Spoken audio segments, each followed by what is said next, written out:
Selamat siang semuanya. Sebelumnya kami ucapkan terima kasih kepada Dewan Juri dan juga panitia yang telah memberikan kesempatan kepada saya untuk dapat mempresentasikan karya inovasi saya dengan judul Mobile Learning Installer atau disingkat dengan MLI sebagai fasilitas dalam dunia pendidikan untuk membuat media pembelajaran berbasis mobile application.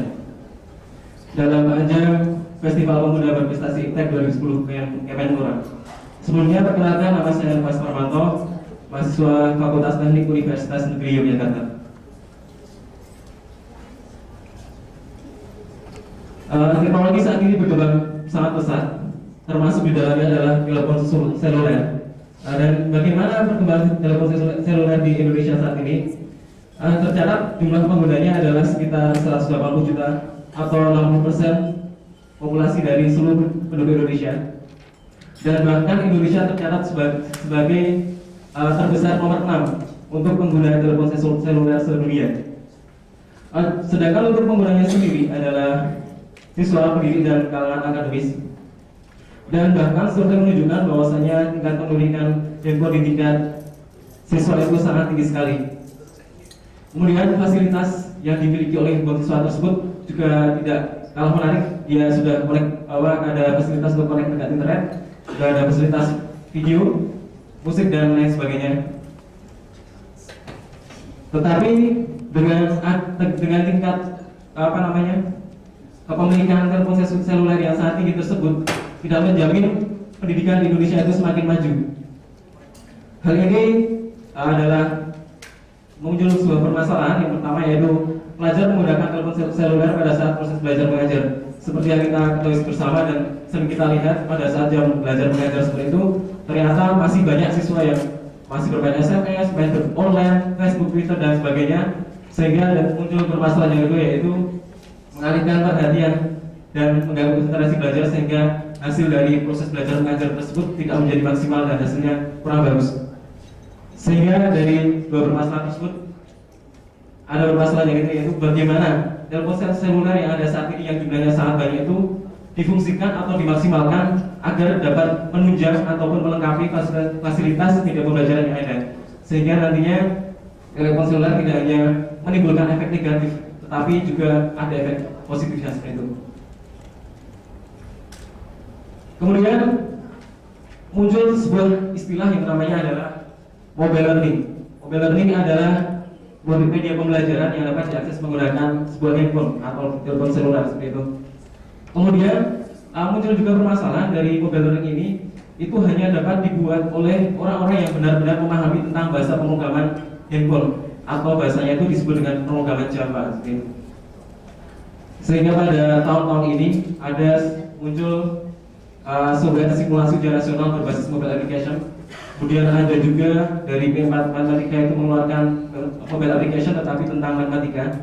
Tetapi dari keduanya masih terdapat kekurangan, yaitu yang pertama adalah terbatas pada kegiatan tertentu dan juga mata pelajaran tertentu. Hanya terbatas pada persiapan ujian dan juga mata pelajaran matematika. Kemudian yang kedua adalah penggunaan tidak diberi kebebasan untuk membuat sendiri. Untuk mata pelajaran yang lain seperti bahasa Inggris ataupun lain-lainnya itu tidak bisa membuat sendiri, karena di sini dibutuhkan sebuah pemahaman tentang bahasa pemrograman. Sehingga muncul dua permasalahan ini. Kemudian di lain sisi itu ada sebuah software yang bernama MyMLE, My Mobile Learning Engine. Itu adalah software open source yang digunakan untuk dapat membuat sebuah mobile learning sendiri, itu tanpa perlu mengetahui bahasa pemrograman. Tetapi keberadaan dari software ini sendiri itu tidak begitu diketahui oleh masyarakat. Kenapa? Karena yang pertama adalah tidak ada publikasi dan menyampaikan informasi kepada publik. Software ini hanya ada tetapi tidak disampaikan pada publik, sehingga publik tidak mengetahui dan tidak bisa menggunakannya. Kemudian yang kedua adalah membutuhkan software pendukung lainnya. Untuk dapat menjalankan MyMLE ini, itu dibutuhkan software pendukung lainnya. Nanti akan dibahas selanjutnya. Kemudian yang ketiga adalah tidak ada petunjuk yang jelas, sehingga ketika akan ada user yang ingin membuat sebuah mobile learning, itu dia susah karena tidak ada petunjuk, tidak ada arahan bagaimana cara instalasinya, bagaimana cara pembuatannya seperti itu. Sehingga dari ketiga permasalahan ini, sebenarnya software yang mempunyai kemampuan yang sangat tinggi ini tidak begitu berfungsi karena memiliki keterbatasan seperti ini. Kemudian saya mempunyai sebuah ide, sebuah terobosan baru, sebuah inovasi baru, yaitu bernama software mobile learning installer atau disebut dengan MLI. Ini adalah penggabungan dari tiga buah software, yaitu Java Runtime Environment, MyMLA tadi, kemudian MateDX yaitu untuk simulasi. Kemudian saya di situ menambahkan sebuah petunjuk yang lengkap dalam bentuk navigasi, kemudian ada juga file bantuan. Kalau di Microsoft itu IHM, file help gitu. Kemudian sama ada videonya, video instalasi dan video penggunaan. Sehingga nanti sebuah mobile learning installer ini itu sangat lengkap sekali dengan dukungan software yang lengkap dan juga petunjuk yang sangat lengkap. Tadi software pendukungnya ada VB, JRE, PMLA, dan VPX. Dan sedangkan untuk tujuannya dari karya saya adalah terciptanya suatu software, mengetahui cara kerja, dan juga mengetahui keunggulan dari software tersebut. Kemudian hasil yang akan dicapai, yang sudah tercapai itu adalah software MLI yang dikemas dalam bentuk CD yang seperti Tuan Yuri pegang seperti itu, dan juga digambar seperti ini di dalamnya.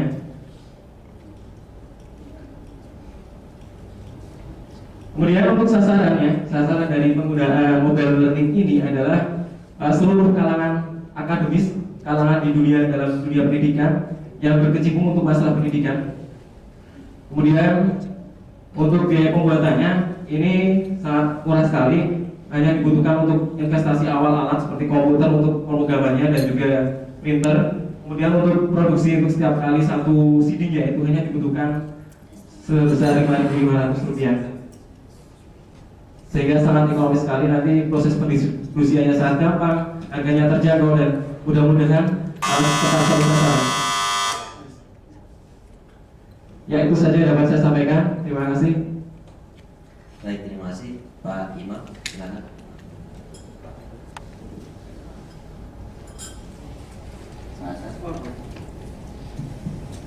Ya, ada beberapa pertanyaan dari saya. Yang pertama, pernah lihat iklan itu kan, iklan handphone juga itu yang kebakaran itu. Nah, itu bedanya apa dan keunggulannya apa? Iya, terima kasih. Ini belum sampai, Pak. Nah.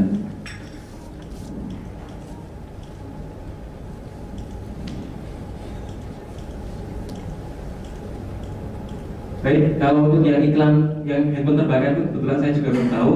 Tetapi keunggulan dari software ini adalah sebagai pendukung, sebagai fasilitas tambahan dalam dunia pendidikan. Jadi nanti ini sebagai tambahan dalam media pembelajaran yang saat ini itu hanya terbatas pada buku ataupun media-media yang lain yang dirasa itu sangat kurang interaktif dan juga memiliki tingkat fleksibilitas yang kurang tinggi. Sehingga nanti dengan adanya media pembelajaran yang diakses lewat handphone itu siswa dapat belajar dimanapun dan kapanpun. Dan sebelumnya itu untuk pembuatan mobile learning sendiri itu sangat gampang. Dan yang kedua adalah one for all. Jadi nanti mata pelajaran apapun dengan konten apapun itu dapat dibuat oleh pengguna dengan memanfaatkan software mobile learning engine installer ini. Kemudian yang terakhir adalah chip murah. Ini karena untuk produksi satu kalinya itu cuma mengeluarkan Rp5.000 seperti itu. Oke. Ya, itu ada iklannya, iklan handphone.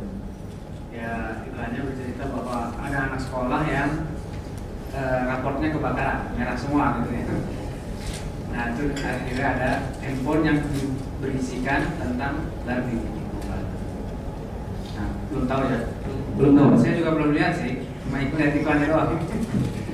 Yang kedua, tadi tentang berarti bisa mengisi sendiri ya, kontennya. Iya. Tapi apakah di dalam paket ini sudah ada konten? Learningnya sendiri. Oh iya. Nah, kalau di situ kebetulan saya belum kasih contohnya, tetapi di situ saya kasih petunjuk yang sangat lengkap itu, dan juga dalam bentuk video. Ada videonya nanti Pak, cara penginstalasinya seperti apa, terus cara pembuatannya mobile learning itu seperti apa, seperti itu. Di situ nanti ada semuanya. Dan maksud saya konten mobile learningnya sendiri belum ada di situ. Kalau nanti terserah dari bisa ada Pak. pelajaran matematik, sejarah. Iya, itu kelebihan dari software ini Pak. Nanti bisa dari pengguna itu bisa memasukkan mata pelajaran apapun, soal apapun itu nanti bisa dimasukkan ke situ. Iya, sendiri. Itu kelebihan dari software ini. Gitu. Iya. Yang yang ketiga, ini bisa berjalan di sistem handphone manapun apapun atau merek handphone apapun. Ya, terima kasih. Untuk mobile learning ini itu mendukung untuk handphone yang sudah mendukung versi Mid P versi 1 ataupun Mid P versi 2. Tapi yang berkembang saat ini yang paling banyak adalah handphone dengan dukungan Java Mid P versi 2. Jadi nanti di sini sudah terintegrasi semuanya, sudah bisa mensupport semuanya seperti itu.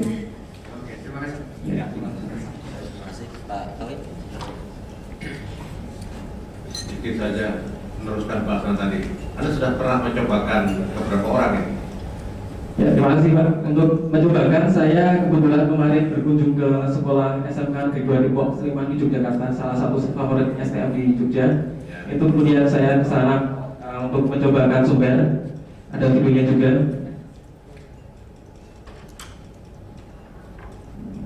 Nah, boleh diklik kan Mas? Di kotak kan di sini diklik di sini ya. Nah, ya. Ini saya kemarin berkunjung ke sana dan bersosialisasi ke STM sana, dan saya menjelaskan bagaimana keunggulan dari mobile learning ini. Kemudian saya minta seorang siswa untuk dapat menggunakan mobile learning ini, dan saya minta tanggapannya juga di videonya ada. Itu. Jadi nanti setelah dari komputer ini, kita buatnya di komputer ya Pak. Nanti dari komputer itu kita memasukkan materinya, kita masukkan materi, masukkan soal. Setelah itu kita compile, kita membuat jadi file yang siap digunakan oleh handphone. Nanti filenya dalam bentuk .jar seperti itu. .jar. Nanti setelah selesai jadi .jar itu, nanti silakan dari pengguna itu mau langsung dikopikan ke handphone atau diupload dulu ke internet. Nanti siswanya ngambil dari internet, seperti itu bisa. Nah, ini yang akan kami kembangkan itu adalah kita akan membuat sebuah server yang nanti hasil dari semua yang membuat mobile learning itu diupload di sana semuanya, sehingga nanti semua siswa dan pelajar se-Indonesia itu dapat mengakses mobile learning apa saja yang sudah dibuat oleh tenaga pendidik, oleh dosen dan akademis lainnya seperti itu. Apa katanya? Gampang atau susah kata siswa? Kata siswanya gampang Pak. Ini nanti cuma awalnya saja yang agak kita butuh penyesuaian, nanti caranya seperti ini. Tetapi kalau satu kali sudah bisa membuat, itu selanjutnya itu sama langkahnya cepat, gitu Pak. Cuma awalnya saja yang susah seperti itu. Kalau menurut gagasan Anda, Mas Nova ya? Iya. Mas Nova, ini Anda mau jual ke mana? Ke Nokia atau Anda jual ke Menteri Diknas? Oh iya, untuk distribusi programnya kita sementara ini baru door to door, kita datangi ke sekolah-sekolah, kita minta tanggapannya bagaimana respon terhadap software yang saya buat ini. Dan kemarin kebetulan saya baru ke satu sekolah dan tanggapannya sangat bagus. Insya Allah nanti saya kembangkan lagi ke sekolah-sekolah yang lain. Jika nanti software ini memang layak untuk diajukan digunakan oleh seluruh Indonesia, maka nanti saya akan bekerja sama dengan dinas pendidikan seperti itu. Terima kasih. Ya.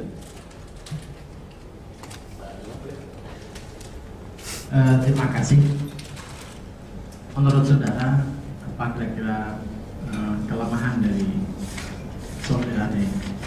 Kalau kelemahannya ini mungkin saya baru publikasinya masih kurang Pak. Ini baru saya awal mencetuskan, baru saya mengangkat ke dunia orang banyak seperti itu. Karena sebenarnya ini masih project yang open source tapi belum dipublikasikan ke khalayak, sehingga saya di sini baru mencoba mengangkat ke dunia pembelajaran terutama di Indonesia, agar nantinya itu siswa yang tiap harinya cuma bermain online untuk SMS-an dan lain sebagainya itu dapat dialihfungsikan untuk belajar dengan menggunakan telepon seluler yang tidak membosankan, gitu Pak.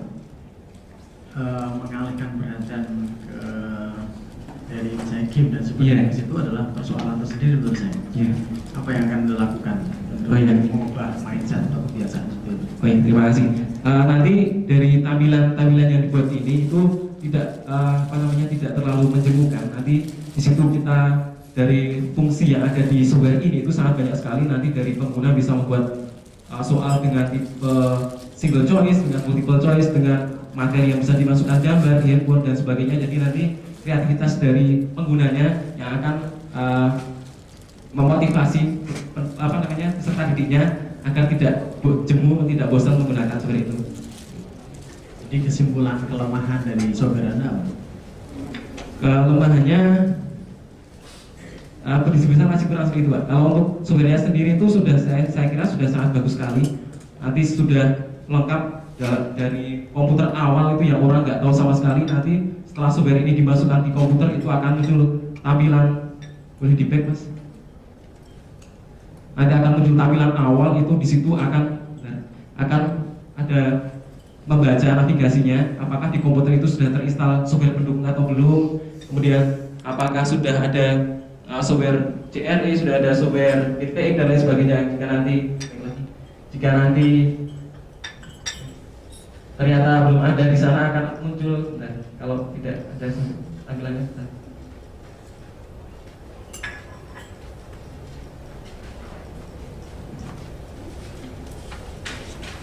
Nah ini, nanti ketika CD itu dimasukkan, maka nanti akan muncul tampilan awal seperti ini. Dan ini akan membaca apakah di komputer itu sudah ada JRE atau belum, sudah ada bitpack atau belum, sudah ada MLE atau belum.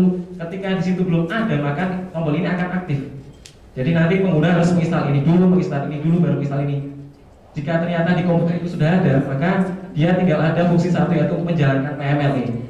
Ketika nanti ini dijalankan PMLE-nya ini, maka tinggal kita bisa memasukkan materi, memasukkan soal dan sebagainya, sehingga nanti di videonya sangat lengkap sekali bagaimana cara menggunakan software ini, bagaimana cara instalasinya. Ya nanti setelah jadi dalam bentuk dojar itu tinggal dikopikan ke handphone, dan cara instalasi di handphonenya seperti apa ada semuanya di video. Itu waktunya sangat lama sehingga tidak dimungkinkan untuk ditampilkan. Nanti bisa dilihat di CD-nya sendiri gitu. Yang paling akhir, Anda nggak akses negatifnya dari produk Anda?